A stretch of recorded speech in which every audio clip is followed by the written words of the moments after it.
Gwen manages the firm's banking and payments practice, which has focused on transformation of the payment industry, emerging products such as prepaid and decoupled debit cards, competition around card networks, evolution of loyalty marketing, and the optimization of the online banking channel. So you'll see that his choice, the choice of him as a speaker and the positioning of him this afternoon at the end is key to give him the opportunity to weave all of the things that we've talked about today together. So if you would please join me in welcoming Gwen Buzard.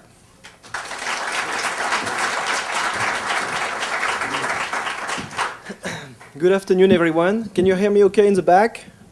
I have a soft voice, so feel free to let me know if you don't hear me. As you can tell, immediately I've been chosen for this speaking engagement because of my accent. It's very local.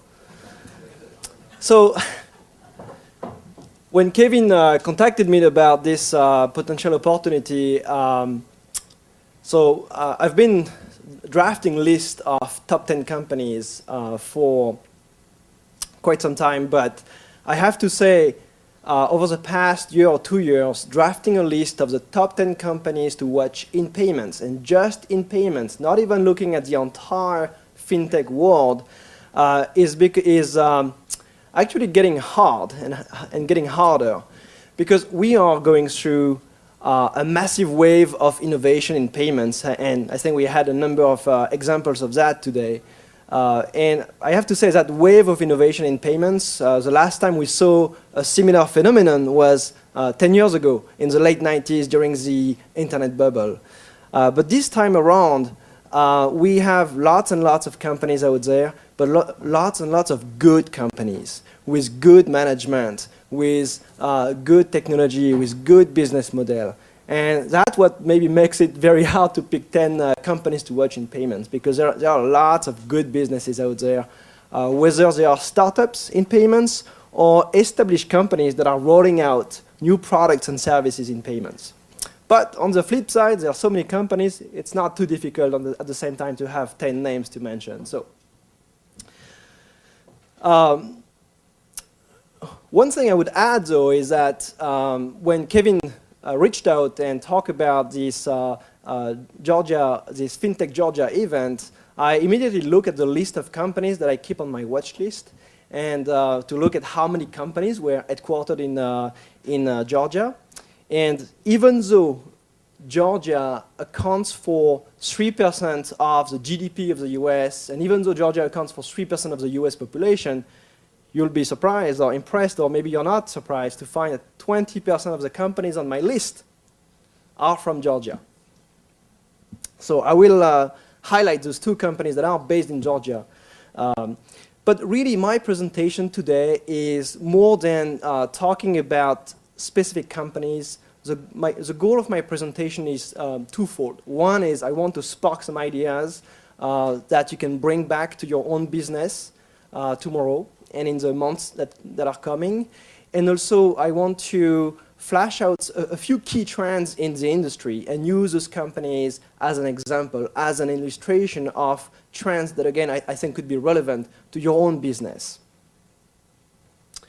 So just a word about IT Group. We are a research and advisory company, so we specialize in financial services and payments. So we talk to hundreds of companies and look at hundreds of companies. Not all of them. It's a big industry, so I'm sure there are a number of companies out there we have never talked to. But I would say on an annual basis, we do talk to hundreds of companies in the industry. So the trends I want to cover today, and then as part of those trends, I will illustrate with some companies that I believe should be on your watch list as well in payments. I'm going to talk about the importance of driving conversion rates, using payment methods and payment solutions to drive conversion rates. I will talk about how some companies are filling very elegantly some massive gaps in the market. And I will talk about some companies that are taking very old and boring products that we have had for decades, and they're taking those products and transforming them into and innovating with, again, products that have been around for a while and that haven't necessarily evolved in many years. And last but not least, I will talk about the convergence of offline, mobile, and online. So driving conversion rates. So if you think about the card industry 20 years ago, 15 years ago, especially from a merchant acquiring standpoint, 20 years ago, 15 years ago, you could sell a merchant by telling that merchant that if he or she were to accept card payments, most likely the merchant would be able to lift the sales. Credit card acceptance and also debit card later on had a real impact in lifting the sales of the merchant.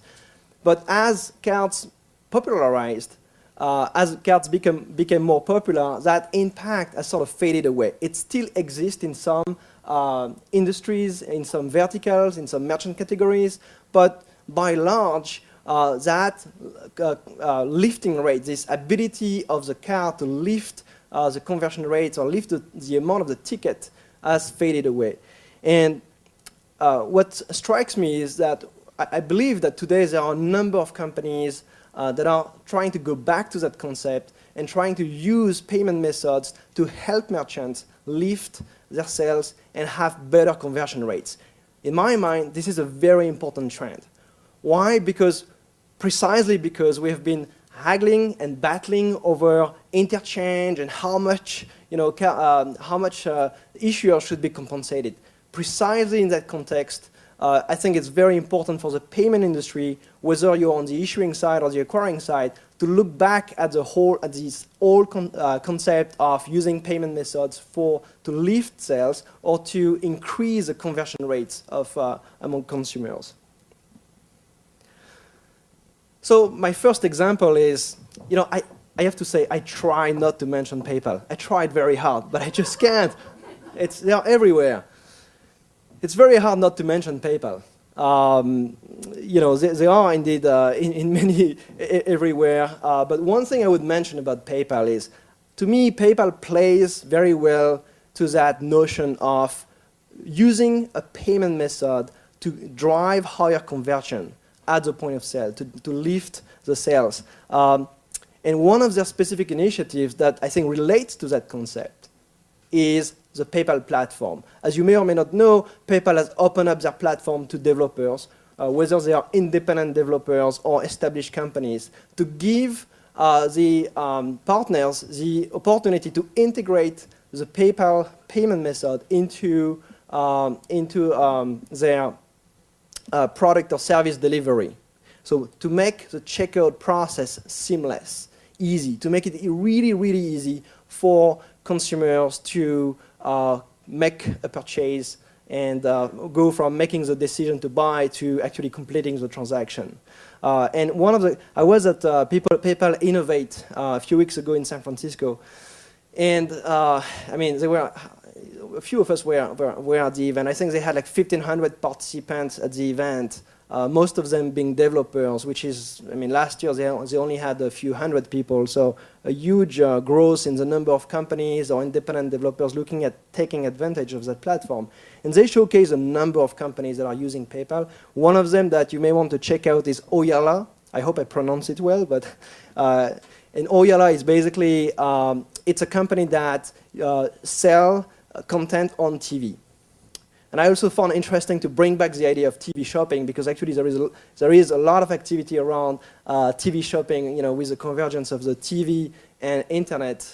There is a lot of activity in that space. So where basically you could use PayPal and very easily buy like a small video of a game for, like a short video of a game for like 49 cents. So very seamless process to check out. So again, PayPal is one of those companies that I mentioned here as an example of a company focusing, obsessing about the checkout process and how to increase conversion rates. So how to help merchants in that regard. How's your French doing?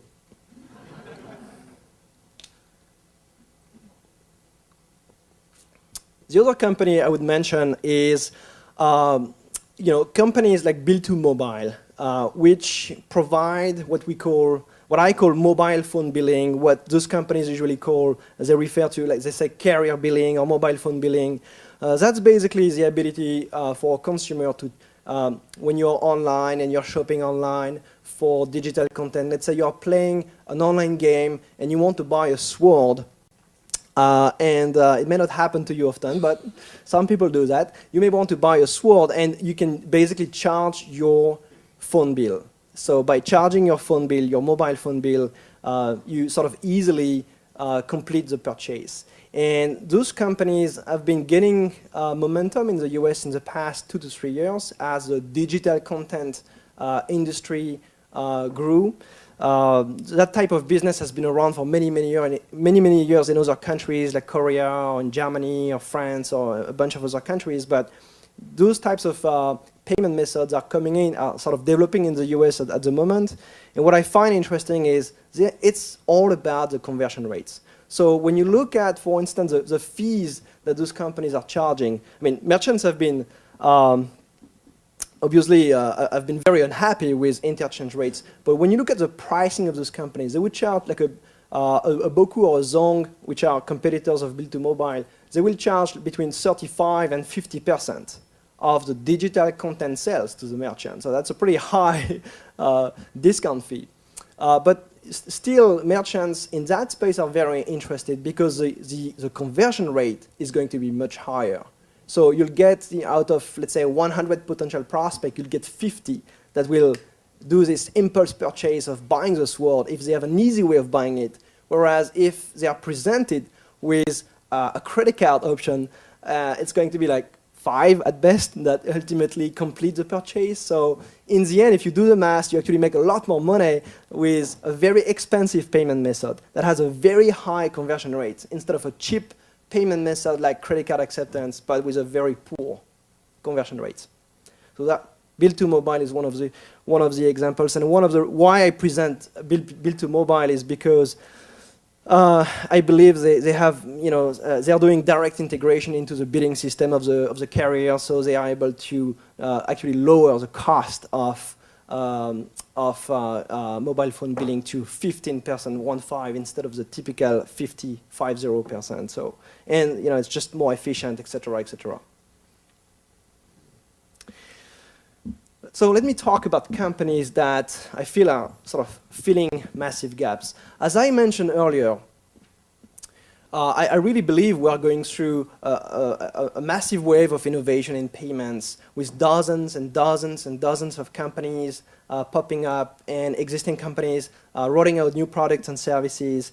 And what really one of the things that strikes me is the fact that there are a number of companies out there that are actually uncovering massive gap in the market. And I guess maybe it's very basic, but it always strikes me that you have those gaps that have existed for years, decades in the market, and nobody has really identified them, or nobody has really gone after them. And suddenly you have a few companies that are starting to poke around, and suddenly everyone realizes, yes, indeed, there is a massive opportunity here. Let's go. And examples, Cabbage. That's Georgia's FinTech company, so that's a local company. I really like Cabbage. Because if you think about it, especially over the past few years with the recession, a number of financial institutions have retreated from lending to consumers and to small businesses in particular. But on top of that, it has been, even before the recession, I think it has been always a struggle for small businesses in general that are in businesses that are difficult for banks to comprehend. It has been difficult for those businesses in any event to get funding.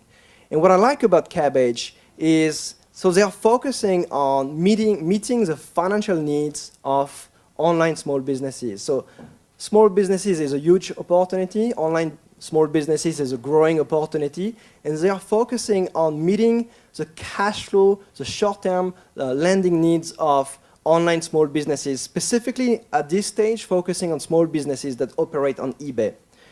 What I like about what they are doing is not only they are going after a huge opportunity, a huge market opportunity, but they are using data that most banks will never see.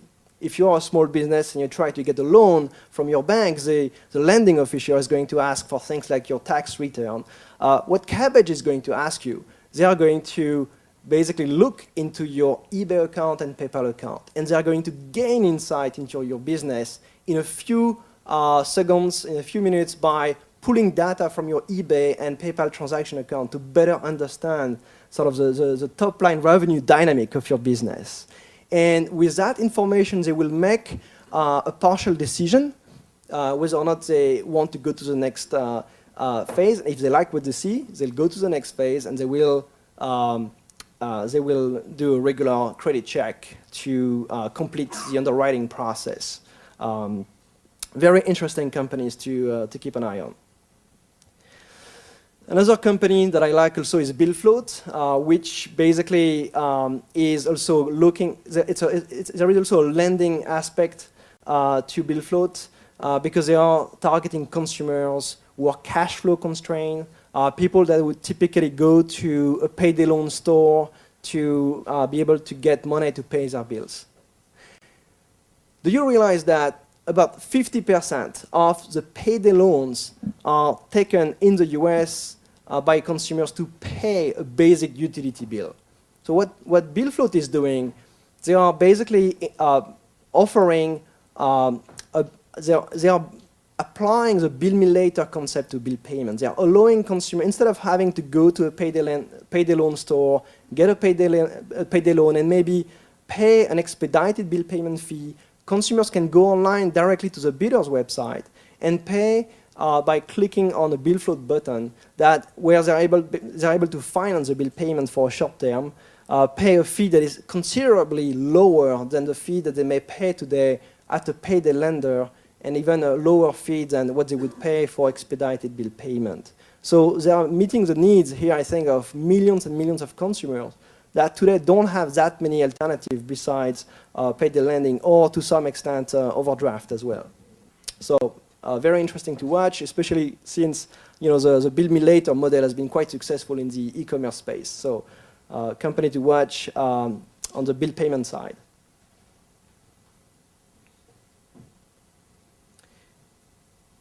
Another company that was mentioned earlier is Square. That's more an example of a company that when they they started to go after the millions of small businesses that don't accept cards today in the US offline, and suddenly, they may not have been the first, but clearly Square has attracted a lot of attention to the space and has got a number of companies to, has motivated a number of companies to get serious about emulating that model. Square has received a lot of bad rap over the past 6 months from from a number of people in the industry, and it's true that 2 years ago they had no clue about the payment business. They were very naive in many respects, but they seem to be putting their acts together. And what I like about them, and the reason why I think they are very noteworthy, above and beyond a lot of the very noteworthy among a number of companies that are doing mobile POS solutions, is the fact that they are hitting on a fundamental problem in merchant acquiring. Square basically promises to, it's not a mobile payment company. What Square is focusing on is changing the merchant acquiring onboarding process and the underwriting process. They are trying to make merchant acquiring, getting a merchant account, a lot easier, a lot faster for millions of merchants. And also they are looking at making the pricing model a lot more transparent. And again, I'm always very impressed by companies that are able to do that. Take a product that we've had for 10, 20 years, even more, and do something that is very different with the product. Actually, that company, Smarty Pig, was a company that Richard mentioned earlier. If you remember, he mentioned Smarty Pig. So that's kind of funny. I bring them up here. Smartipeak is a startup. They're not that big. I think in terms of deposits, they have $500 million or $1 billion. They may have more now. But what I like about them is they are reinventing the high-yield savings account. I mean, what's the difference between a high-yield savings account at Bank ABC and a high-yield savings account at Bank XYZ? Not that different, maybe except the yield. Well, Smartipeak is doing something really interesting about the high-yield savings account. In a nutshell, they are able to bring to the consumer a lot more value, a bigger bang for their bucks. So what Smartipeak does, you can go online and you can say, I want to save money to renovate my bathroom. And let's say I need $4,000 to renovate my bathroom. And I will commit to that goal, and I'm going to save, X, maybe $100 or $200 a month, and after X number of months or years, I will hit my goal.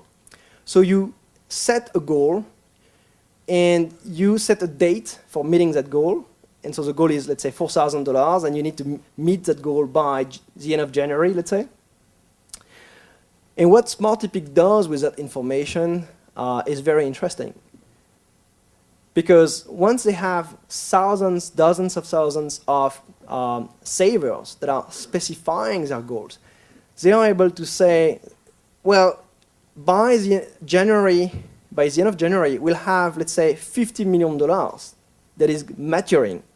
And those $50 million are for specific goals. It's for home improvement, bathroom renovating, whatever, home improvement.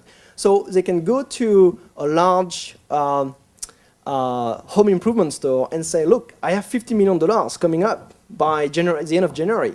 Do you want some of that? Sure. What do you give me? Well, if they put their money on my gift card, my merchant branded gift card, I'll give them 20% or whatever. So as a saver, if I save with Smartipeak, not only I get one of the best high-yield return, which is not great anyway these days, but I get more bangs for my bucks because I get, I will take this $4,000, put them on, or some of it at least, put them on a home improvement store's gift card, and I will get 20% off. Not bad. So, I'm getting a lot more for with that model. Banks could definitely emulate a model like that. Another company that I want to bring up here is Cardlytics. I'm very impressed by Cardlytics, and it's a Georgia's fintech company. So with Cabbage and Cardlytics, those were the two companies in my top 10 companies to watch across the United States, across the hundreds and hundreds of companies we talk to. And again, what I like, there are many things I like about Cardlytics, but one thing I like about them is basically they are taking data that banks were not really able to do anything with. They are taking the data that you see when you access online banking, the debit card transaction data. And they are taking that data that, again, nobody has really found a way of creating value out of over the past few years. And they are creating value with it. Because they are basically channeling targeted offers through the online banking website. So you can access your online banking site and see your transactions. I bought a $5 coffee cup at Starbucks, etc. You see your transaction, and within the lines of your online statement, they push targeted offers. So let's say if you go oftentimes to McDonald's, maybe they will develop a program with Burger King to drive higher usage of Burger King. And there are lots of positive aspects to that, lots of benefits. It's very targeted, so they crunch your transaction history to drive targeted offerings. They are able to show merchants data that is to be very specific about the benefits of the program. So merchants are able to see the lift, they're able to see the conversion. And also, there are lots of positive things. The data never leaves the bank, so that's pretty good, especially after a panel on data security. The data never leaves the bank. Very interesting how, again, they're leveraging data that banks may have talked about for many years, how maybe we'll use online banking data or bill pay data to do something with it, but nobody really has done anything with it. And it's 15 years into the adoption of the mainstream adoption of online banking and bill pay. So, what BankView does, BankView is they do many things. It's always hard to summarize in like 30 seconds what a company is doing. But BankView is enabling community banks to offer a better checking account. They are essentially using their analytics, using their marketing firepower to build, to brand a checking account product and market it and sell and have the community banks market that branded checking accounts. But what I wanted to specifically mention about so what is interesting about the company is they're taking a checking account and they are, which is again a fairly basic product, and they're building a new brand, and they are totally and they are developing the product into something that is fairly unique.